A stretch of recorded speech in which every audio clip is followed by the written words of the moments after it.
So Gremlins Season 2, The Wild Batch, is a follow-on from the brilliant first season, The Secrets of the Mogwai, which itself is a prequel to the original movies. And this fantasy adventure series just continues those adventures in such a good way. So we're back in the 1920s, and what this season did was actually pretty intelligent in terms of splitting it into two parts. So it's kind of taking a lot of lessons from the way in which Netflix has recently released seasons. And the first part is all around them trying to stop Noggin. So they're trying to get to San Francisco. And the second part is all around them trying to save Elle's mother. And I feel like it follows the first season from a structural point of view in a really good way. For example, every single episode has a different mythical adventure that all of the characters have to try and save themselves from. And I just love the way in which this series is just structured. For example, having a really great hook, then having the opening sequence, and then having a brilliant adventure, followed by an unbelievable cliffhanger that just makes you immediately just want to binge watch the next episode. So let's go through all of those adventures now. So they firstly find themselves on Alcatraz Island with an undead group of zombies being the guards. And I think this was a really great way to add Shang into the mix. And I really liked this trio. I mean, he comes with a lot of experience, a lot of expertise, and a lot of emotion as well. And I feel like his arc across the second season was actually done really well. And I love the development they also have with Gizmo in terms of tapping into his darkness, as I feel like Algernon's advice was something that everybody can learn from actually, in terms of instead of suppressing certain emotions, just let them run free and then you're kind of done with it. And then following on from their adventures with the undead guards in Alcatraz, they then get to Chinatown, where coincidentally Noggin has taken over Shang's family business and is now pretty much running Chinatown. And on that point, I absolutely loved Algernon's origin storyline in terms of how he became the leader, in terms of the boss feeling a lot of empathy and sympathy for this guy, takes him in, and then happily makes him the boss on his deathbed, which understandably all of the henchmen are furious about and fully enraged with jealousy, and then do the unthinkable in terms of chucking him down into the ocean, tied to a chair, so he is going to be falling to his death. But what they don't know is clearly how gremlins work, as this allows so many spawns to come out. And now Noggin is not going to be leading with love like the boss was teaching him to. Instead, he's going to be leading by fear, as the boss was the only one that really valued and appreciated his intellect. So now he just wants to give in to his true gremlin's core and doesn't mind if his offspring do the same. So whilst that premise was decent, I feel like they wrapped it up way too easily and conveniently in terms of getting all of the gremlins into one fireworks shop and then the fireworks ultimately kill them off. I just thought that was a pretty weak way to get out of this situation and just felt a little bit too convenient. At the same time as all of this is happening, Elle is finding out that her mother's actually really, really rich, but then also finds out that she is cursed to live an eternity in the ocean, which sets up the second part of the second season in terms of going on this quest to save her mother by trying to get a number of wishes. Speaking of season 2, I thought kicking it off with Lady Clamp's not so haunted house was pretty lame. I mean, I'm a massive Scooby-Doo fan, and I thought it was a pretty weak way to infuse a bit of a Scooby-Doo mystery in terms of actually they're not supernatural. And I feel like the haunted house episode in season 1 was just miles and miles better. I also thought that the cowboy episode from part 2 was pretty weak as well, but the only good point was the ending, where you can see he's kind of turning towards the dark side, where he traps Elle's mum in this bottle. I really like that in parallel to all of this, they had so many adventures with the granddad and Sam's parents, and the granddad was reminiscing about all of his adventures. For example, with his ex-girlfriend, the bird lady, and also his friends in the cave, which from his perspective, he had to begrudgingly trap them in there for the sake of the world. I really like that Algernon also has boarded onto this train in terms of following these guys back in San Francisco. I thought that they could have done a little bit more with him and the granddad and the parents on the train, but what they did show is that he has actually got a good heart underneath it all, as he was willing to talk to his granddad, as at the end of the day, he just wants to be appreciated for his intellect. And I love the journey that he goes on with Gizmo in terms of wanting to follow him, as he does ultimately see him as a father and a brother. But then I loved Gizmo's line back to him, which is like, "You are actually my friend." So it was really interesting that Shang's turn to the dark side was driven by ambition, which is exactly the same motivation that Anakin Skywalker had. And incidentally, Shang is voiced by Simu Liu, so that's why his voice sounds very familiar. And Shang even threatened Sam's mother to get them to do what he wants. I feel like he was forgiven a little bit too easily by the end. And I feel like both both Shang and Elle put Sam in a really tricky position. Firstly, manipulating Elle to be like, look, Sam actually has got two parents which you don't have, and then also tapping into Sam's desire for adventure to get him to do everything. I feel like Shang really didn't need to do any of this, as if he knew ultimately that there are going to be 3 wishes at the end, then it would have actually been fair for him to have one, Sam to have one, and Elle to have one. Maybe he could have had a bit of a go at Elle's mother instead of being impressed at the fact that she wanted to have 3 all for herself, but he really didn't need to go down this dark path. And then speaking of Elle, she could have had everything that she wanted in terms of bringing her mum back fully, but it was so emotional in terms of using the final wish instead of this to actually save the world, which ultimately made the next scene hit so much harder when all of the people that this water creature had trapped for his own selfish needs are now fully free, including Elle's mum. And speaking of the battle at the end, I feel like it was also similarly ended way too quickly and felt a little bit lame. I feel like the first season just did their battle so much better than the second season did. Even though it currently hasn't been announced, there is enough material here for a 3rd season. For example, the grandpa now has the wishing stone, which he did tease he was going to use to either become young again and go on more adventures with his daughter and his wife, or to bring back his deceased friends and go on adventures with them. And now similarly, Sam has got the blessing of his parents to go on adventures, so it'd be cool to see what he does next. And maybe he won't be with Elle this time because Elle has now got her mum back, so she might understandably want to just spend time with her. And also, Algernon has now survived in this city which can never get destroyed. And if they do make a 3rd movie, maybe they'll revisit these characters, as legend does have it that if gremlins survive for 100 years, then they will become peaceful and calm and collected like Gizmo is. So it'd be really interesting to see Algernon in the future. And I just love the character of Sam. I think he's such a sweet, endearing lead character that is always driven by purity. Even though he does love adventure, you can see that he just sees the best in everybody and he just has a heart of gold, and I just feel like as a result he's such a good leader. So overall, I really enjoyed Gremlins The Wild Batch. I feel like season 2 was a really great follow-on to season 1. I do feel like from a storyline narrative perspective, season 1 was just so much stronger, but I am just such a big Gremlins fan and I will take anything that I can get. And I do think season 2, even though it did have a couple of weak points as an overall season, it was really strong. And I just loved every single cliffhanger because you just want to watch the next episode immediately. I do hope that they do ultimately commission a 3rd season and continue even more adventures with Sam and all these characters. But in the meantime, we are going to be getting a 3rd live action movie, which literally cannot come soon enough. But as far as Gremlins season 2 The Wild Batch is concerned, I really enjoyed it, and I'm going to give it a solid 7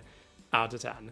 Now I'd love to hear from you. What did you think of Gremlins season 2 The Wild Batch? Let me know your thoughts in the comment section below, and I look forward to seeing you in my next video.